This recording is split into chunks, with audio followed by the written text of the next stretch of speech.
while in Hotel Africana during Ababaka abatuula akakiiko akalondoola ensimbi w'omusolo olwaleero kakunyizza Ssaabaminisita ku butitimba bw'ensimbi ezizibulira mu ofiisi ye.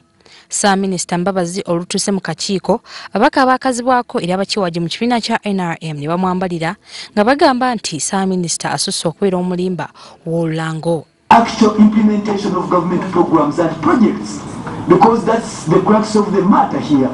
You shifted away from the policies, you shifted away from coordination into actual implementation, and the implementation that has led us to this. Why did you run away from your constitutional mandate and duty? Wabula Ssaabaminisita Mbabazi abasekeredde n'agamba nti engeri gye baakozebwamu teyali nnungi.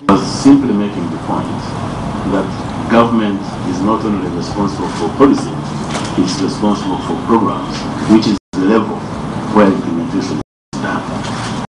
Kyokka oluvanyuma ssentebe w'akakiiko kano Kasiyano Wadri asaba ababaka bano bakkakkane basobole okukola ku nsonga ezaaleetesezza Ssaabaminisita naye nga tebawulira. Omubaka Joseph Gonzaga Ssewungu agumbudde Ssaabaminisita ng'agamba nti tosobola kuweereza bannayuganda. Kibatwalidde ekiseera ekiwera okutuusa akakiiko lwe katandise okubuuliza ku mivuyo egyali mu ofiisi ya Ssaabaminisita, kyokka Mbabazi yeeganye ebigambibwa nti yalemesa okukyusibwa kwa kazinda. Nze mu kulowooza kwange singa saakola kye naakola na bino bye twazoola tetwandibizudde,